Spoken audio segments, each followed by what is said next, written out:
Waspadai kekerasan verbal dalam keluarga agar pendidikan karakter tetap menghasilkan generasi unggul sesuai dengan yang diharapkan.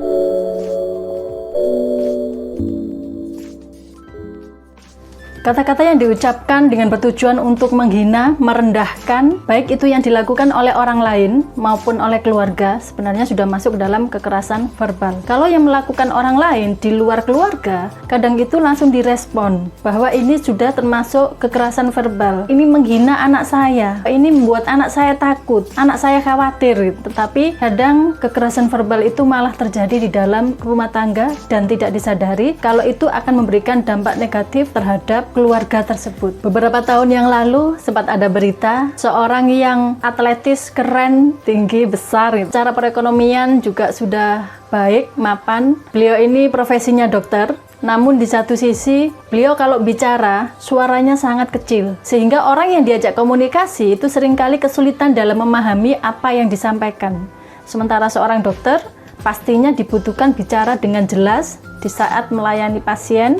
Kalau ucapannya tidak bisa dipahami, bisa menjadi permasalahan. Melalui sebuah konsultasi, ternyata terungkap bahwa memiliki masalah pernah mengalami kekerasan verbal di masa kecilnya.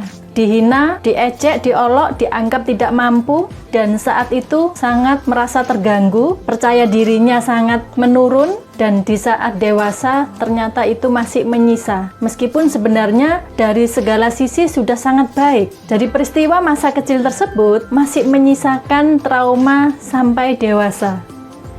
Di dalam keluarga tidak hanya anak-anak yang berpotensi menjadi sasaran, menjadi objek kekerasan verbal. Bisa saja suami, istri melakukannya terhadap suami. Bisa saja suami melakukannya terhadap istrinya, ataupun kakak terhadap adiknya, adik terhadap kakaknya. Atau di dalam keluarga itu ada anggota yang lain, misalnya ada sepupunya, atau mungkin ada kakek, ada nenek. Memungkinkan antar keluarga ini melakukan kekerasan verbal. Marah-marah, kemudian mengucapkan kata-kata yang negatif, misalnya bodoh, kemudian gendut karena badannya gemuk, kemudian dipanggil gendut karena badannya terlalu kurus sehingga dipanggil si kurus atau si cengkring gitu ya. Itu juga bagian dari kekerasan verbal. Saat ini dampaknya tidak begitu kelihatan, tetapi dalam jangka panjang akan mempengaruhi perilaku, sikap, dan pola pikir orang-orang yang menjadi sasaran, menjadi korban dari kekerasan verbal tersebut.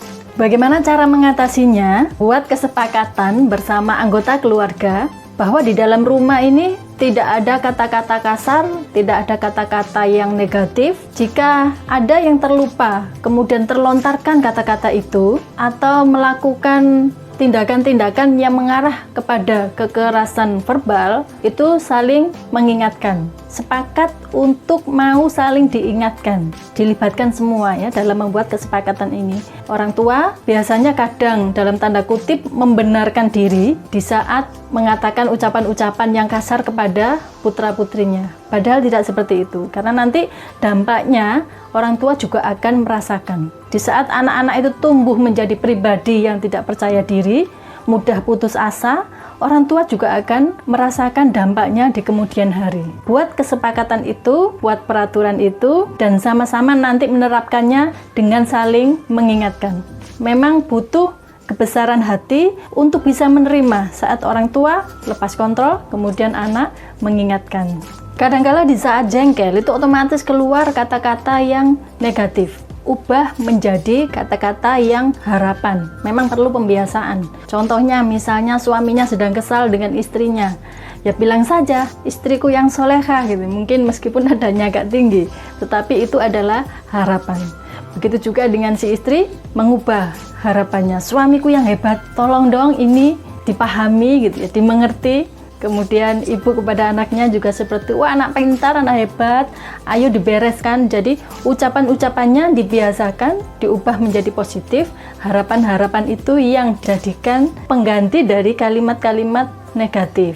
Hal negatif kadang mengalir begitu saja terucapkan, tetapi untuk membiasakan hal-hal yang baik perlu ditanamkan. butuh kesadaran dan kerjasama di dalam keluarga tersebut. Apapun profesinya nanti ke depan, bagaimanapun kehidupan di dalam keluarga saat mereka masih utuh di dalam keluarga bersama orang tua itu akan terbawa sampai kapanpun. Pola asuh itu sampai kapanpun akan terbawa. Pemimpin hebat tidak akan hebat jika tidak mendapat pendidikan karakter yang baik.